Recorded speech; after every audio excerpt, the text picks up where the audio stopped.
Ada beberapa hal yang Tuhan kehendaki saya sampaikan supaya saudara-saudara menjadi orang Kristen itu tahu. Setelah tahu, saudara yang akan mengambil satu tindakan. Sebab kerap kali orang Kristen selalu tindakannya itu ragu-ragu, saudara. Padahal Alkitab berkata orang ragu-ragu itu tidak dapat apa-apa. Maka dari itu ada 3 perkara nanti kalau sudah disampaikan, saudara milih sendiri. Saya tidak berani menganjurkan, kenapa? Karena setiap orang itu punya bawaan, punya kelemahan, punya kelebihan sendiri-sendiri. Karena memang Tuhan itu membuat dunia ini itu istimewa. Karena apa? Kalau tidak gitu itu tidak rame nanti. Jadi memang disengaja sama Tuhan dan setiap orang boleh memilih. Saudara jadi orang Kristen harus punya pengertian tentang apa yang Tuhan kehendaki sebetulnya. Tetapi manusia ini mempunyai hak untuk milih. Ya dah? Punya hak milih. Jadi jangan kira kalau harus gini, harus begini, harus gini. Tidak. Tuhan itu menghendaki saudara memilih. Makanya banyak orang Kristen tanya sama saya, Pak, jadi orang Kristen itu yang boleh apa, yang tidak boleh apa?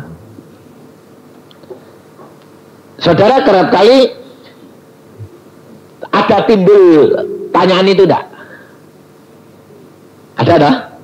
Padahal Alkitab itu tidak ngelarang. Tuhan mau saudara kenal dia, lalu mengasihi dia, lalu mengerti apa yang dia senang, apa yang dia tidak, dan saudara diberikan wewenang memilih, kamu mau menyenangkan hatinya Tuhan apa enggak?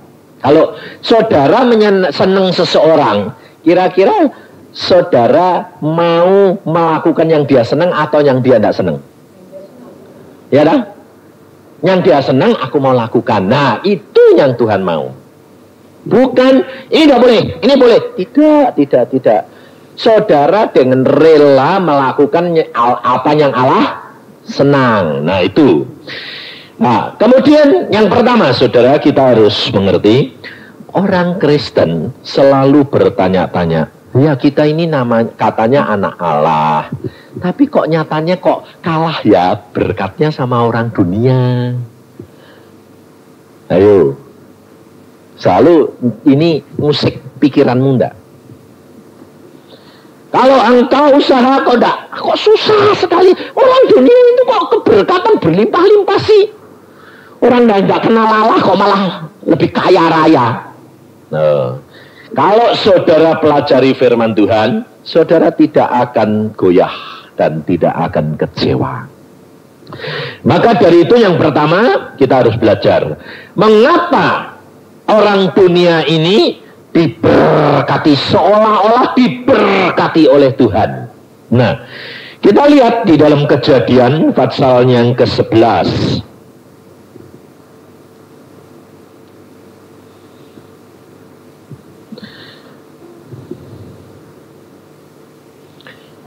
Kejadian pasal 11.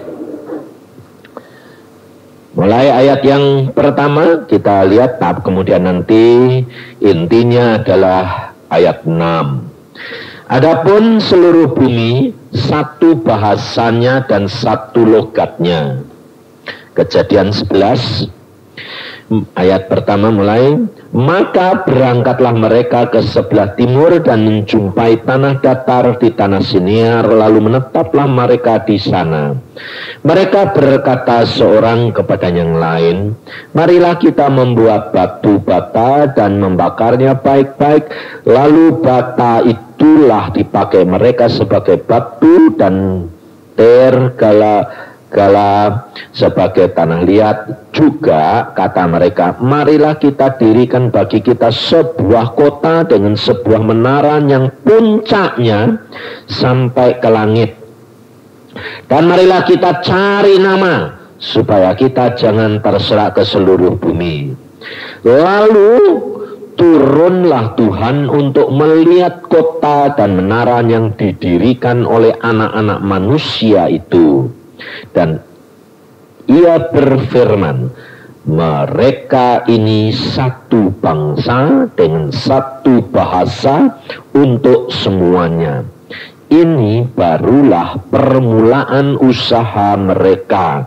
Mulai dari sekarang, apapun juga yang mereka rencanakan, tidak ada yang tidak akan dapat terlaksana. Nah, saudara perhatikan, ini firman siapa? Tuhan. Untuk siapa? Untuk isi dunia, termasuk saya. Betul lah? Nah, sekarang Tuhan Yesus berkata apa? Jikalau kamu 2 atau 3 orang bersatu di dalam namaku, minta apa saja, kamu akan terima. Nah, apa bedanya dengan ayat ini? Nah, ini loh saudara, kita kerap kali jadi orang Kristen tidak tahu menempatkan diri. Nah, kalau saudara dengar firman Tuhan mengatakan 2 atau 3 orang berkumpul dalam namaku, minta apa saja aku berikan dan aku hadir. Nah, lalu yang diminta apa? Memuaskan keinginannya sendirilah. Ini padahal ikatan kekristenan pengikut Yesus itu ada syarat-syaratnya. Syaratnya apa? Kalau engkau mau menjadi muridku, engkau harus menyangkal diri. Jadi yang kamu minta itu kehendakmu atau kehendaknya Bapak? Kehendakku, padahal katanya nyangkal diri lah. Harusnya kalau nyangkal diri kehendak siapa? Kehendak Yesus, ya toh? Nah, ini masalahnya. Nah, tetapi kalau saudara mau jadi orang dunia, ayat Kejadian 11 ayat 6 akan terjadi. Sebab firman Tuhan ini untuk isi dunia. Di sini dikatakan, ini baru permulaan dari usaha mereka. Mulai dari sekarang apapun juga yang mereka rencanakan, tidak ada yang tidak akan dapat terlaksana. Saudara perhatikan zaman sekarang ini, dunia menuju lagi globalisasi. Itu kembali kepada Menara Babel kembali. Saudara perhatikan. Maka dari itu, setan itu dia tahu firman dan dia membimbing manusia menuju pada kegenapan firman, tetapi untuk menentang Allah. Jadi Menara Babel ini mengapa dikacaukan oleh Allah? Karena ini menentang rencana Allah. Allah berkata, manusia, Adam, penuhi isi dunia, berkembang biak, nyebar. Setan bilang, kumpul aja. Ngumpul. Kalau nyebar, kamu nanti malah tidak punya kuasa. Ngumpul, punya kuasa. Lalu mendirikan kota yang ujungnya sampai ke langit. Allah sendiri mengatakan, wah ini kalau dibiarin jadi ini. Jadi tidak? Jadi. Maka dari itu saudara jangan kaget. Kalau sekarang ini saudara usaha kalah sama orang-orang dunia karena konglomerat ini tidak sendiri. Gabungan, grup. Dan akhirnya tambah lama tambah gede. Karena ini Alkitabiah. Nah, maka satu saat nanti saudara akan didudukkan di dalam keadaan yang sangat-sangat sulit. Kalau saudara tidak masuk, saudara tidak bisa berdagang. Kalau masuk, lawan firman. Bingung kamu. Nah, lalu saudara kan nanti dihadapkan satu pilihan, betul tidak? Pilihan apa? Simpang jalan. Mau kaya raya atau mau berpada dengan apa yang ada padamu? Milih mana? Pak, kalau bisa ya kaya. Ya dah? Ya kaya, tapi juga jadi berkat untuk sesama. Betul dah? Kepengennya gitu dah? Nah, itu masuk rencana Tuhan atau Tuhan yang masuk rencanamu? Nah, ini loh saudara. Kalau saudara tahu firman, saudara tidak akan bingung. Sebab orang Kristen sebetulnya kita sudah punya cover, punya penudung, punya pelindung. Pelindungnya itu Yesus. Dan kalau saudara hidup di dalam Yesus, saudara pasti akan terpelihara. Dan saudara percaya enggak? Setiap orang ini punya jatah sendiri-sendiri. Jadi jangan kira kalau di dalam dunia apa tuh? Ramalan, orang dunia bilang ada mianya sendiri-sendiri. Kamu sudah dijatahkan untuk, wah kamu ini bakal jadi orang kaya. Wah kamu ini, waduh, tidak bisa. Usaha apa? Bangkrut terus lah. Wong kamu ini jatah orang miskin. Loh, sekarang saya tanya, itu sebetulnya memang ada enggak? Hah? Itu ada. Karena apa? Karena setan itu dulu tangan kanannya Allah, dia tahu bahwa manusia dilahirkan dengan tanda-tanda begini ini. Oh, Allah punya rencana ini bagus. Oh, Allah jelek lah. Manusia dikasih tahu, kamu ini gini. Kok jadi ya? Kok jadi ya? Kok jadi ya? Lah, jadi percaya setan toh? Nah, lalu dia tuh. Nah, iya, Allah itu tidak adil toh. Kenapa kok kamu dijadikan miskin? Dia dijadikan kaya. Loh, padahal firman Tuhan berkata apa? Di dalam Yesus adalah suatu ciptaan yang baru. Yang lama sekalipun bisa diubahkan jadi baru. Loh. Maka jangan sampai saudara ini terpengaruh. Tidak apa-apa. Karena apa? Allah menyediakan kita, menjadikan kita untuk dibentuk sesuai seperti dan sedapat mungkin Allah mengendaki seperti Yesus pribadi. Tergantung saudara. Maka kalau orang itu bergabung lalu menjadi kaya raya, jangan kaget. Alkitab sudah ngomong.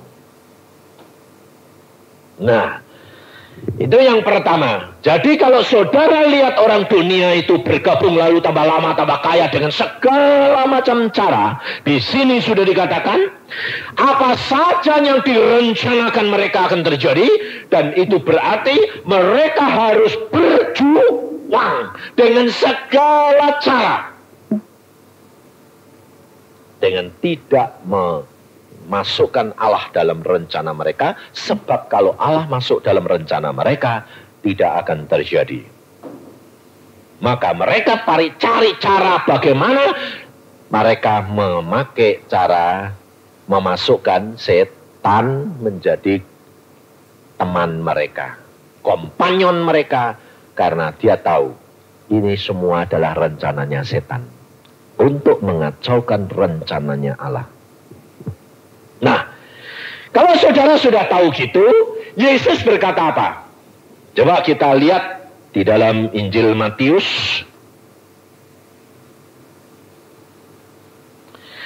Di dalam Injil Matius pasal yang ke-16 ayat 26.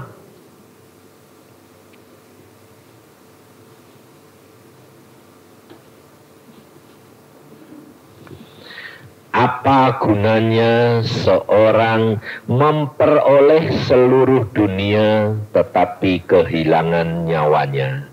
Dan apakah yang dapat diberikannya sebagai ganti nyawanya? Nah, orang, saudara, orang dunia selalu mencari kekayaan. Nah, akibat daripada kedudukan dan kekayaan ini, apa jadinya?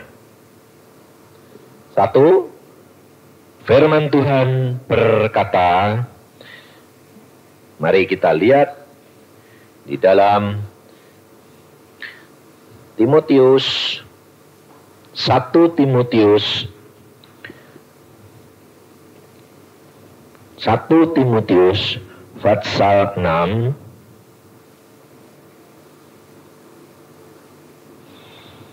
ayat 9 dan 10.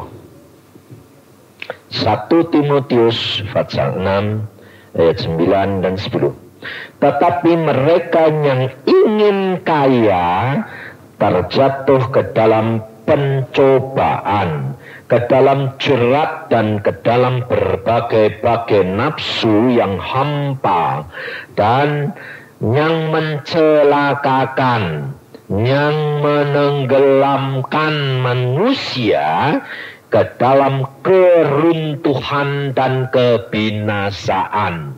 Karena akar segala kejahatan ialah cinta uang, sebab oleh memburu uanglah beberapa orang telah menyimpang dari iman dan menyiksa dirinya dengan berbagai-bagai duka. Nah, jadi saudara tahu, akibat daripada keberhasilan mendirikan satu perusahaan maupun satu usaha yang demikian jaya, akibatnya apa?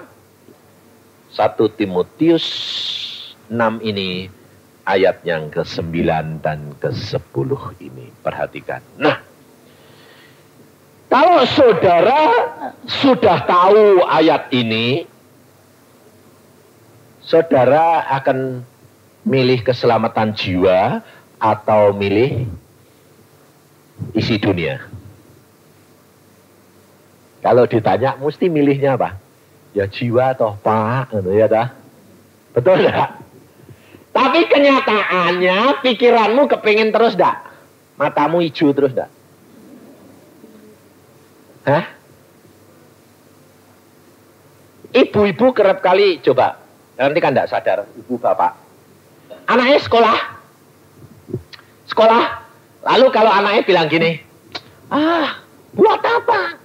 Kaya-kaya isi dunia. Alkitab berkata, buat apa dapat isi dunia tapi jiwamu binasa? Ibunya bilang apa? Kamu nggak kaya di dunia, nggak sekolah pinter, nggak kaya, nggak dihargai orang. Betul nggak? Secara saudara nggak sadar nanemin ini nggak? Ini racun tapi ditanamkan. Nggak sadar. Karena apa? Hatinya lain, pikirannya lain.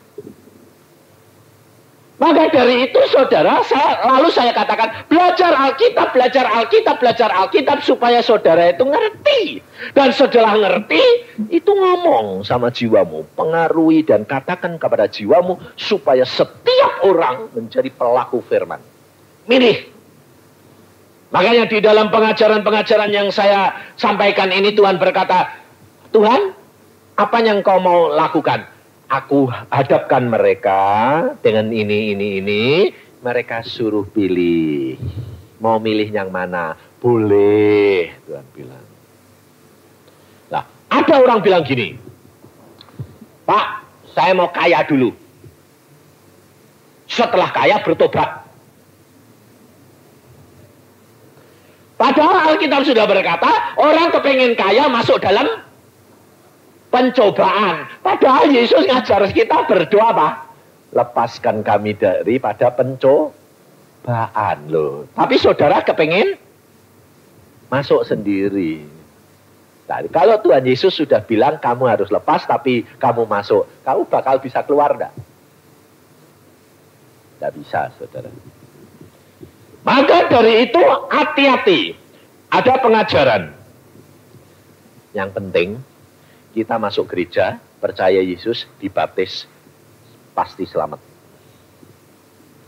Ada, banyak. Doktrin begitu tuh banyak. Jadi nanti kamu usaha apa dengan cara apapun, tidak apa-apa. Tapi pasti nanti mau mati, diselamatkan.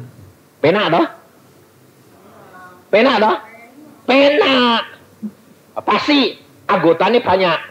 Banyak. Karena dia di dunia kejar segala macam dengan cara apapun, tidak apa-apa. Yang penting nanti masuk surga. Lumayan toh? Baca di dalam Ibrani. Perhatiin. Makanya ini penting sekali supaya saudara itu tahu. Makanya ini Bible study ini diberikan, ini perlu. Jadi saya berikan, saudara nanti pelajari. Saya tidak ngajar kamu, tidak boleh ini, tidak boleh ini, tidak boleh ini. Nah, pelajari sendiri, berdoa, minta pimpinan Roh Kudus, milio dewek. Jadi besok kalau tidak ketemu di surga, jangan nyalahi saya.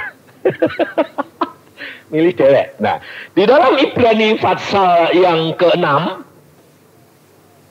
ayat yang ke-4, 5, dan 6. Perhatikan ayat ini.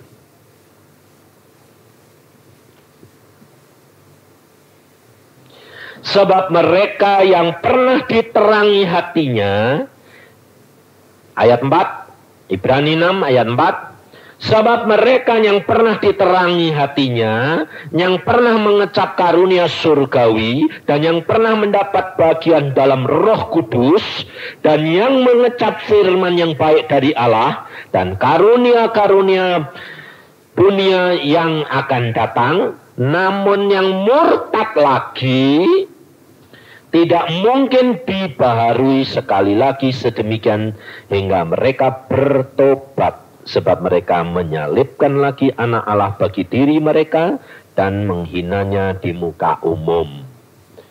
Jadi orang yang sudah percaya, lalu terima Roh Kudus, lalu sudah ngerti karunia-karunia yang akan datang, kemudian dia bilang, aku mau dunia dulu.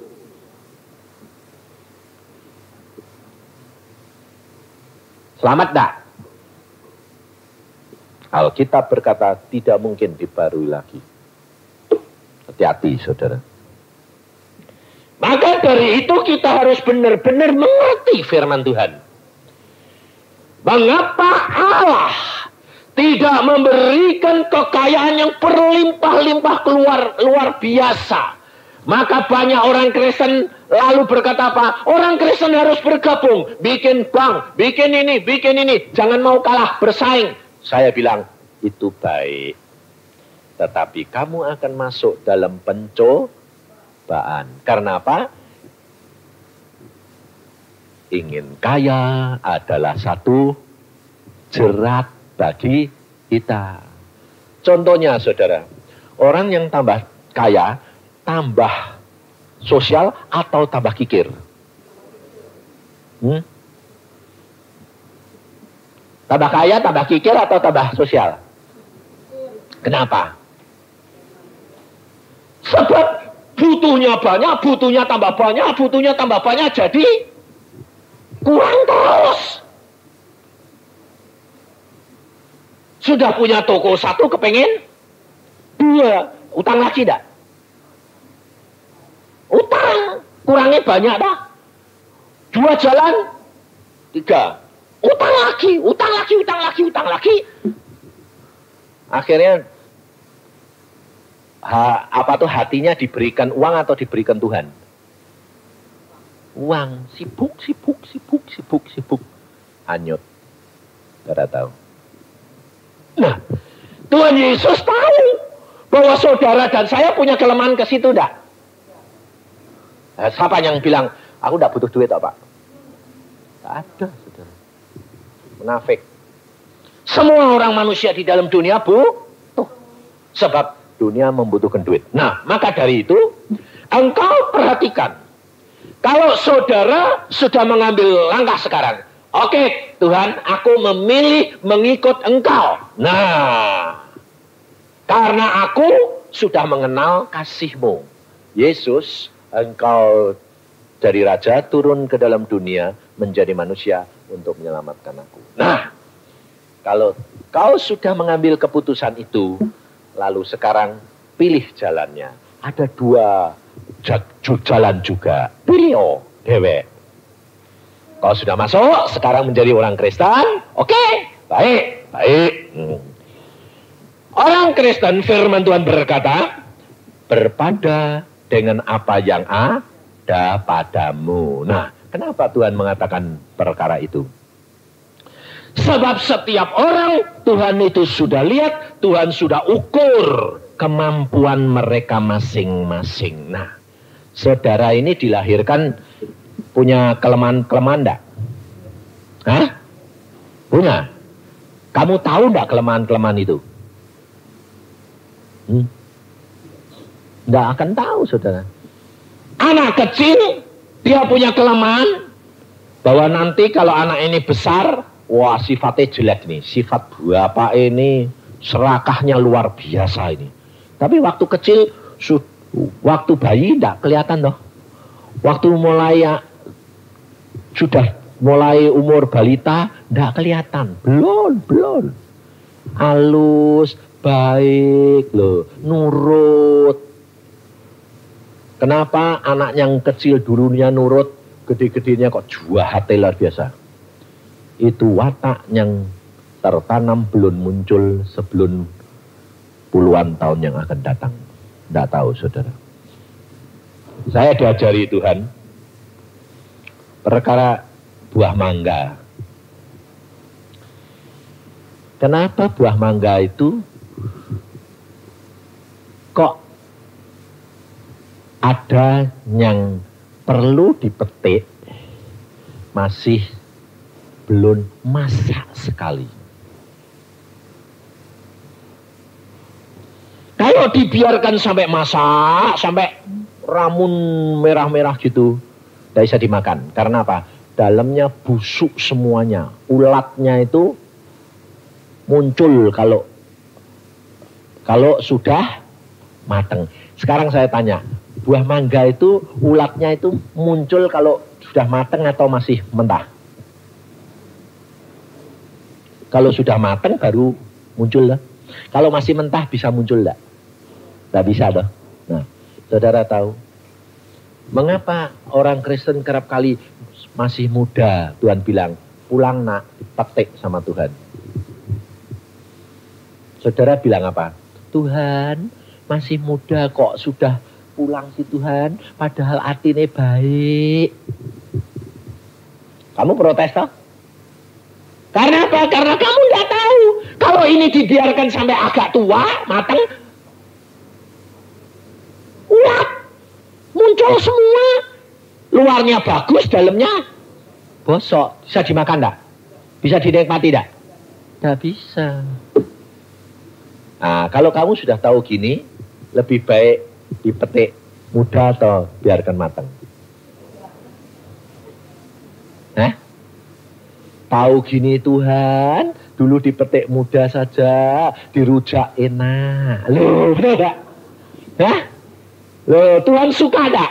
Bisa dimakan enggak? Bisa jadi berkat enggak? Bisa. Tapi kalau sudah matang jadi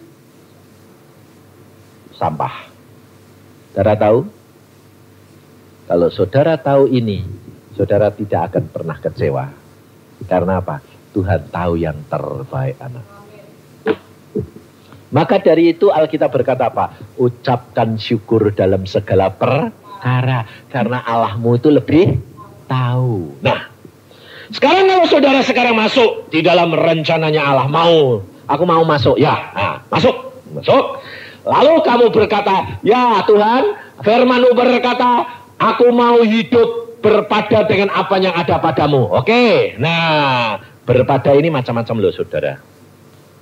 Berarti kan di dalam keadaan apapun juga kita mau nerima, betul ya? Nah, sudah itu, lalu orang Kristen ini punya pendapat gini. Ya wis, terima nasib. Wong memangnya aku diciptakan suruh gini, ya wis. Bener enggak? Sebetulnya orang ini punya pikiran baik enggak? Baik. Hidup penuh penyerahan enggak? Iya. Tapi cara berpikirnya salah. Contohnya ini Pak Sambudi itu loh, orang ini. Dan kebanyakan penginjil desa. Kebanyakan aku kan orang hamba Tuhan ditaruh di desa. Kolektornya sedikit. Jemaatku miskin, sederhana. Jadi aku ya nerimo, ya begini nih loh. Sebetulnya kelihatannya baik enggak? Baik, tapi salah. Waktu saya ketemu Pak Samudi, saya tidur di rumahnya. Waktu saya pakai mobil dia herek-herek. Karena udah tua, mobilnya sudah tua. Kalau nyentater tuh lain ngerogoh-rogoh krek. Iki aku bilang, loh startnya di atas lah, di bawah ini. Ini soalnya sudah tua. Lah kenapa sih kok kamu enggak minta sama Tuhan? Dia bilang, aku ini siapa Yusa, penginjil desa. Kalau di desa itu kolektornya itu 500. Buat ongkosnya enggak cukup. Oh.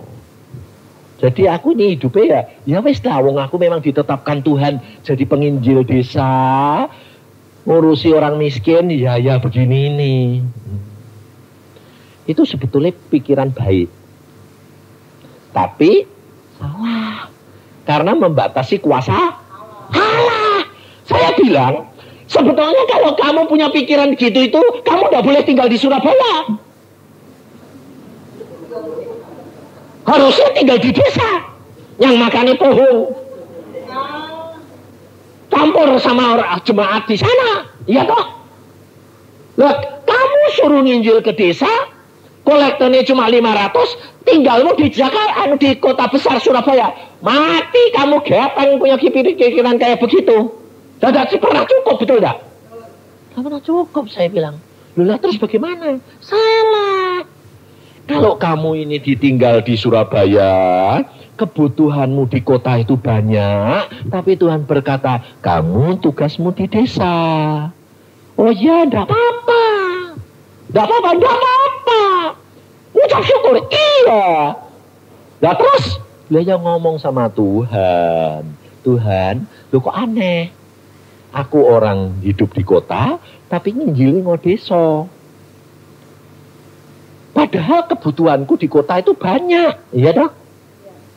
Pendapatannya di sana kecil. Wah, kalau gitu Tuhan ini punya maksud.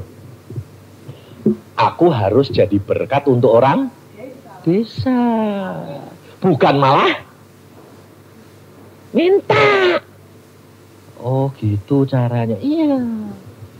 Kamu jadi hamba Tuhan di kota, kamu butuh berapa? Dicukupi. Karena Tuhan berkata, hidup berpada dengan apa yang ada padamu, itu berarti kamu pasti cukup. Tak pernah kurang. Nah, jadi hidupmu di kota. Terus, kerjamu di mana? Di desa. Enggak apa-apa, enggak apa-apa. Pasti dicukupi. Oh gitu. Iya, lapor dong. Jadi kalau kamu punya mobil ya kere-kere gini, Tuhan ini ke desa jebol. Setengah jalan sudah mogok, ini Tuhan caranya gini. Loh, kamu lapor sama bos. Nanti bos akan ganti. Oh gitu ya. Kamu jangan terpengaruh oleh apa yang ada. Yang kamu lihat. Kalau kamu di desa, waduh orang desa Pak, ya tidak bisa toh Pak bangun gereja loh. Ya kami mengharapkan orang kota Pak. Salah. Alkitab berkata mengharap manusia terkutuk. Jadi tidak pernah kamu dapat bikin gereja. Nah bagaimana? Tekuk lutut, ngucap syukur, Allah punya langit dan bumi. Elia saja nyumput burung gagak disuruh, apalagi manusia. Pasti dikirim. Caranya bagaimana? Tidak tahu. Jalan saja.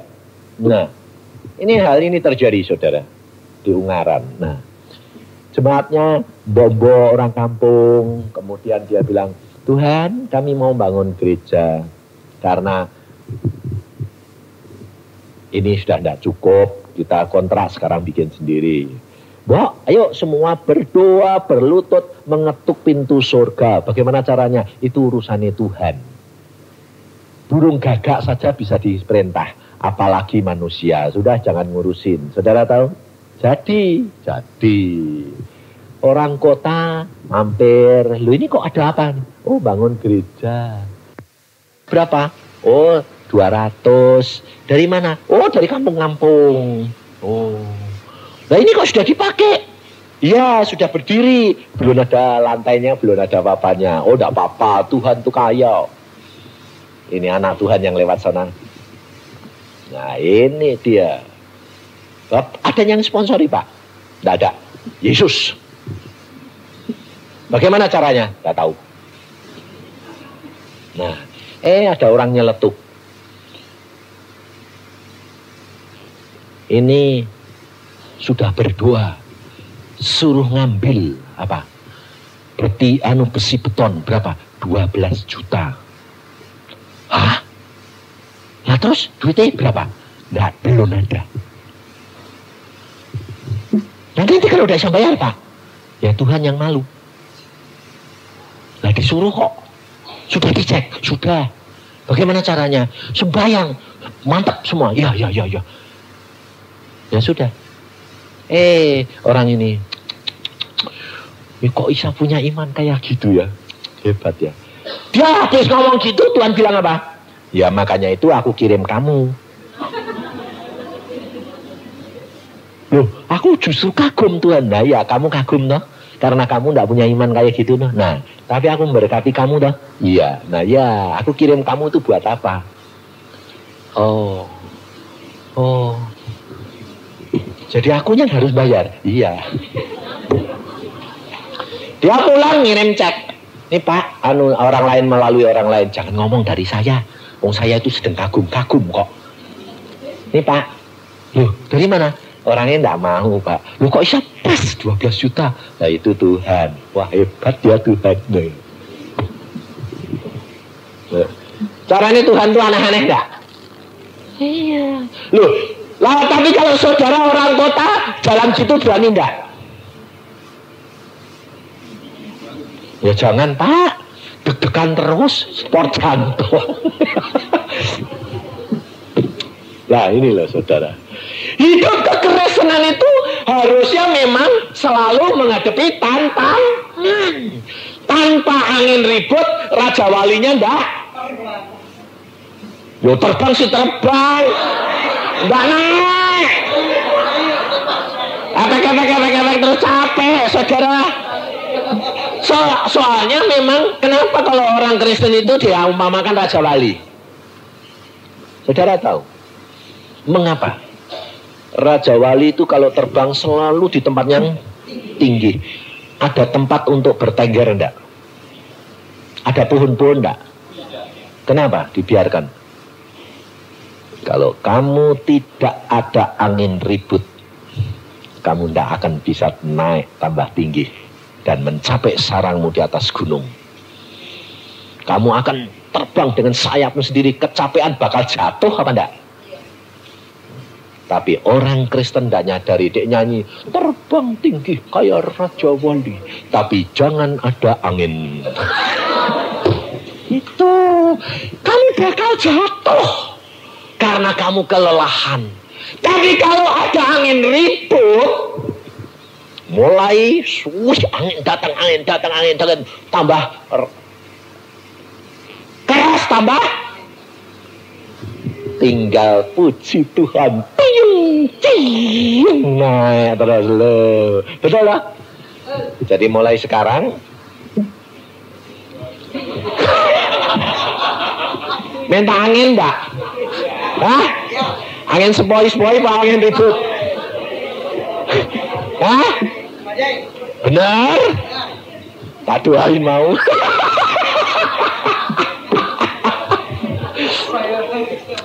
Nah ini loh saudara, kita kerap kali sudah tahu tapi takut, tak berani saudara. Kapan kamu bisa naik? Gak bisa. Makanya itu. Maka dari itu Tuhan Yesus sudah berkata, satu orang diselamatkan, seluruh isi keluarga diselamatkan. Itu penting sekali. Jadi kalau saudara sudah mengenal akan firman, kebenaran ini, saudara jangan takut.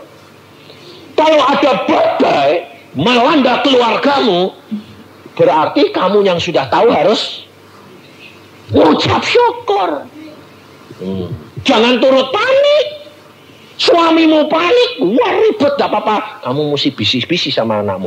Tenang. Ada badai beneran. Nanti bapakmu sudah kelabaan, nangis-nangis, sedih, murung, nangis. Pertolongan datang, Yesus. Dia akan mengenal siapa Yesus itu yang sebenarnya. Ini harus saudara. Tapi saudara lihat gitu, Pak, gak sampai hati Pak. Karena saya sayang sama suami saya. Stres Pak. Lalu aku jadi turut stres Pak. Bubar. Penolongnya turut stres. Kecemplung semua. Gak ada yang dukung saudara. Ini kenyataan saudara. Saudara dan saya sudah dipilih Tuhan. Saudara harus tahu cara itu. Bahwa Allah membiarkan segala perkara terjadi karena Allah mau supaya saudara mengenal kebenaran firman. Saudara boleh pilih, tetapi perhatikan, segala sesuatu ditetapkan di pikiran kita. Sebab Yesus itu roh dijilmakan menjadi daging. Pikiran yang tidak kelihatan dijilmakan menjadi satu kenyataan, daging. Maka dari itu kalau pikiranmu sudah salah, salah terus. Maka ini perlu diterapkan di dalam kehidupan kekristenan. Sebab kalau kamu berpada dengan apa yang ada dengan firman Tuhan, boleh. Tetapi kamu perhatikan ini, jarimu 3 ini loh, perhatikan. Ini pendek, tinggi. Yesus kepingin kamu pendek terus atau nyampe lebih tinggi? Berkatmu lebih tinggi atau pendek terus? Tambah toh? Nah, kamu pilih sekarang. Yang pertama, ini berpada. Ini aku memang ditempatkan di sini kok Pak. Karena selalu pendidikan Yesus mesti dari dasar. Dari tidak ada menjadi ada. Nah, kemudian aku maunya segini kok Pak. Ya sudah tak nikmati Pak. Pokoknya saya itu melekat sama Tuhan dan menyenangkan hatinya Tuhan. Kamu kepengen gak lebih tinggi? Enggak. Sebelum waktu Tuhan tetapkan. Yang penting bagi saya adalah melakukan apa yang Tuhan berikan ini dengan penuh sukacita. Nah, ini penyerahan yang total menghadap kepada Tuhan. Apapun yang Tuhan mau lakukan, amin. Kalau Tuhan tidak ngomong apa-apa, aku nikmati, aku ngucap syukur karena aku percaya tidak bakal kekurangan. Jadi dia naik sepeda ya tidak apa-apa. Orang naik mobil tidak apa-apa. Dia tidak kepengen, tidak. Aku berpada dengan apa yang ada. Ini saya alami saudara. Saya tidak kepengen, wah dia kok tidak. Tak nikmati. Sampai satu saat Tuhan lihat saya capek. Dia bilang, sudah waktunya kamu harus naik. Betul Tuhan? Betul. Ya oke, naik kan. Naik. Naik ke tempat yang lebih tinggi. Nikmati lagi. Dengan tenang, damai, sejahtera. Sampai Tuhan bicara lagi. Sudah waktunya nak, kamu naik lagi. Naik lagi. Apa harganya orang yang pertama ini? Harga yang harus dibayar. Dia harus berani menyangkal diri. Segala keinginan kehendaknya dimatikan.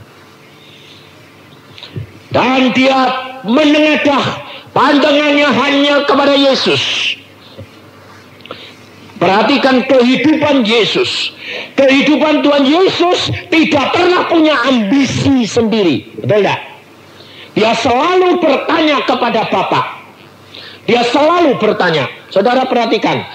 Pernahkah Tuhan Yesus di dalam hidupnya 3,5 tahun, kalau dia sembahyang ngajak teman-temannya, muridnya?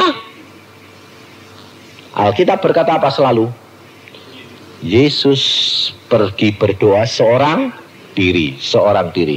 Yesus berkata, aku mau naik gunung berdoa, kamu nyebrang. Tapi kenapa Tuhan Yesus tidak pernah ngajak orang lain sembahyang? Ayo. Sebab Yesus, misinya Yesus pribadi. Seorang diri. Karena dia diutus Bapa untuk menyelamatkan isi dunia. Sendiri atau rombongan? Kenapa? Sebab Yesus tahu saudara tidak akan mampu mengangkat beban itu. Maka dari itu dia selalu sendiri. Sendiri. Lakukan sendiri.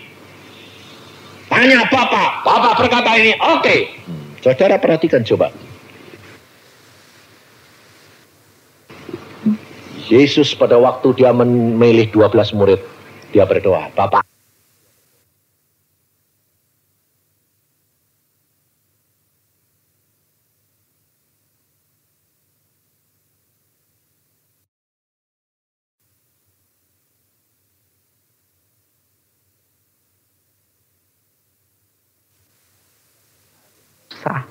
harus mengalami pemrosesan demi pemrosesan.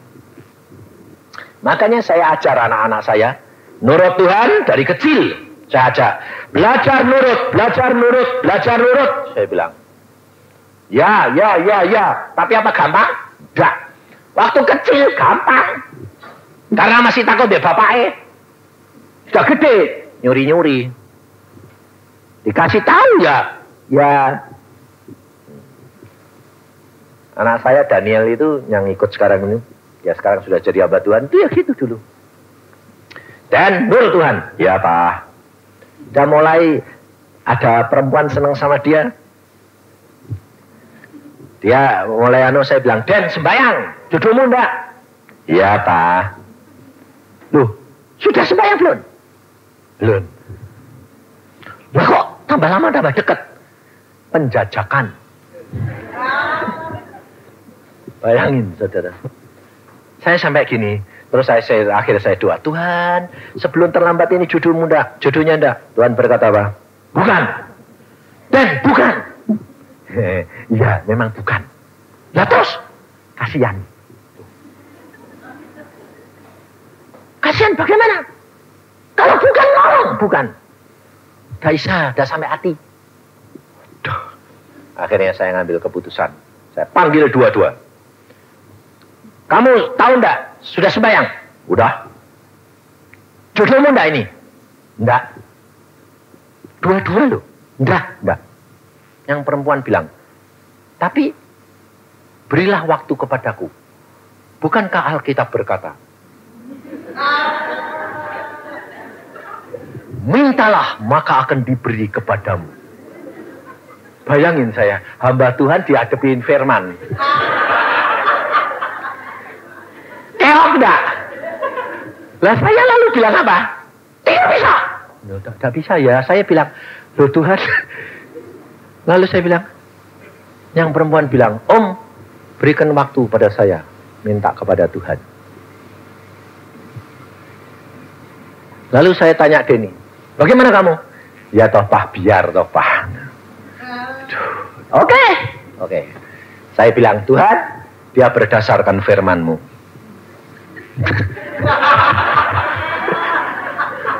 Dan sekarang kau yang membuktikannya. Betul lah? Oke. Tambah 2 tahun, saudara. Oke, Tuhan, sudah 2 tahun loh Tuhan. Tuhan bilang, tetap bukan jodohnya. Aku tidak berkenan. Oke.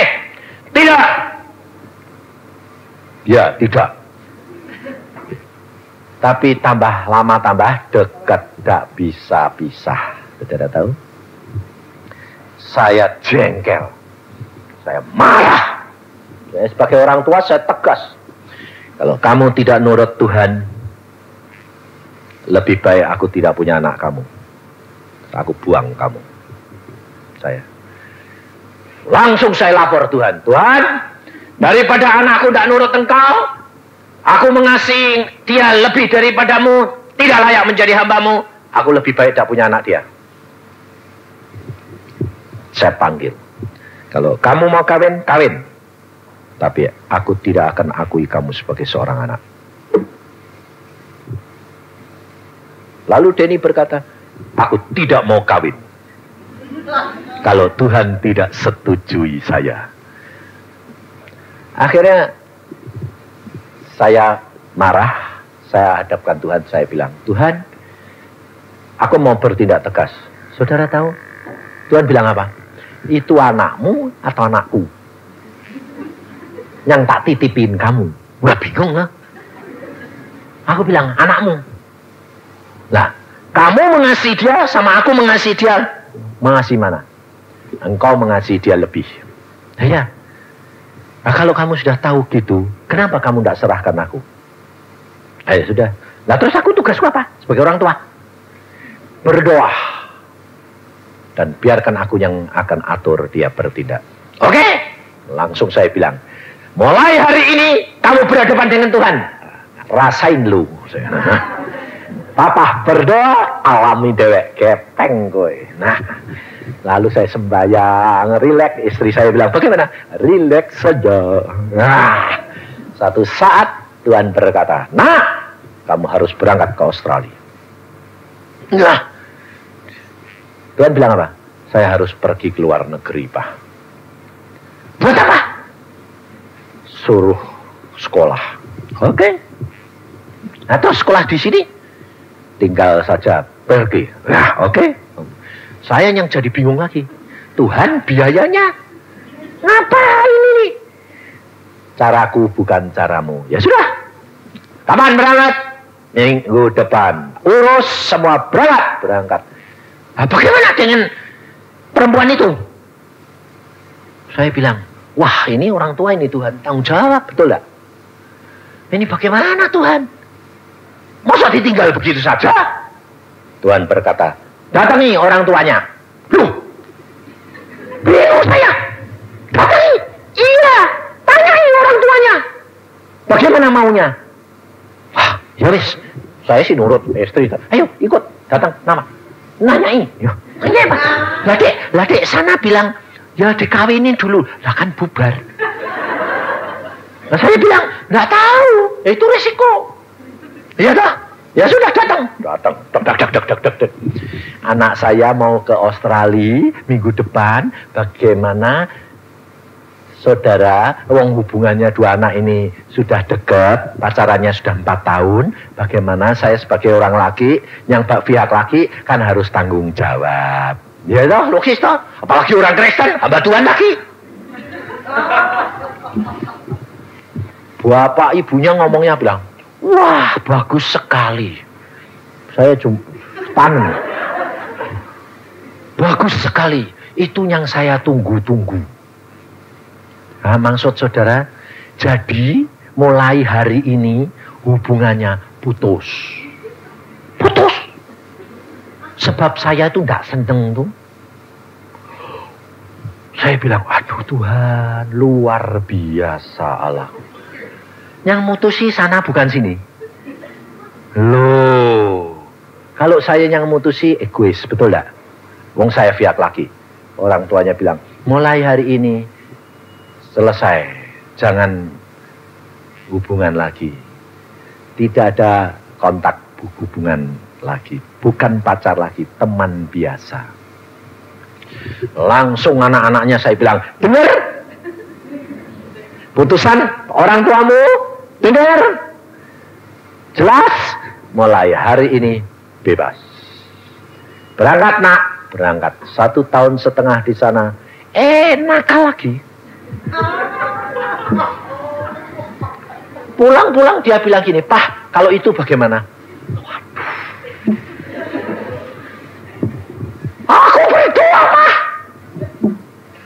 Tuhan bilang, kalau kamu mau itu, boleh. Loh, Tuhan bilang boleh loh Pak.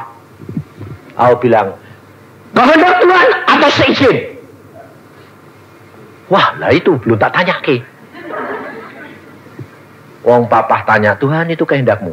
Bukan. Bukan, saudara. Tuhan bilang, bukan. Bukan, Pak. Bukan. Jadi berarti seizin. Ya.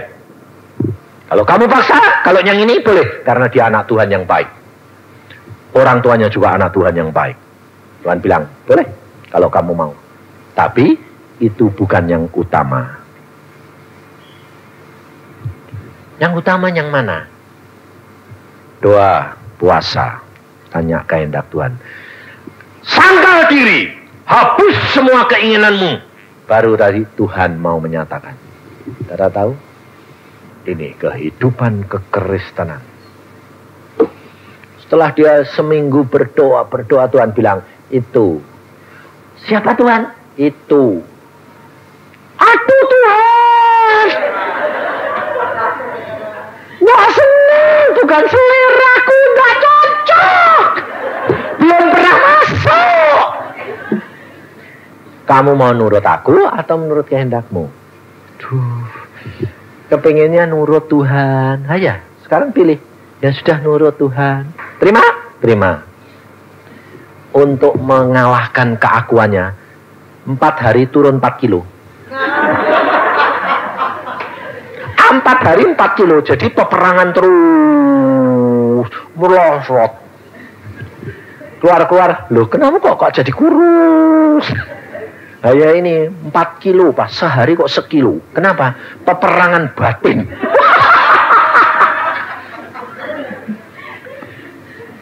Menyangkal diri itu jangan saudara kira gampang. Sulit sekali saudara. Makanya saya mesem terus. Pak, saya sudah ditunjuk. Apa sudah dikasih tahu? Aku sih sudah. Mama, sudah. Adikmu sudah kok. Cuma kita diem saja. Biarin kamu sendiri. Rasain lu. Setelah dia bilang, siapa Pak? Kamu ngomong. Tulis atau ngomong. Nanti kita ngomong. Pasti. Kita kan sudah tahu semua keluarga. Saya bilang. Ngomong. Si Selfie. Ya.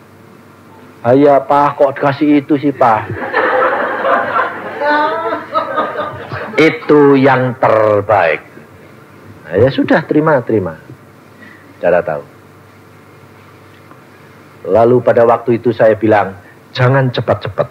Kalau kamu sudah tahu, jangan sepihak. Harus 2 pihak. Pihak sana harus Tuhan bicara. Dan tidak hanya anaknya, tapi orang tuanya juga. Ini hidup kekristenan, saudara. Suatu contoh yang nyata langkah demi langkah. Lalu saya berdoa, Tuhan kapan? Lusa. Oke. Lusa. Oke, saya telepon. Tuhan, ini benar. Aku minta tanda. Kalau benar, aku telepon anaknya yang terima. Bukan bapaknya. Oh, malah lucu toh. Padahal anaknya gak pernah jarang terima telepon. Justru saya minta yang aneh-aneh.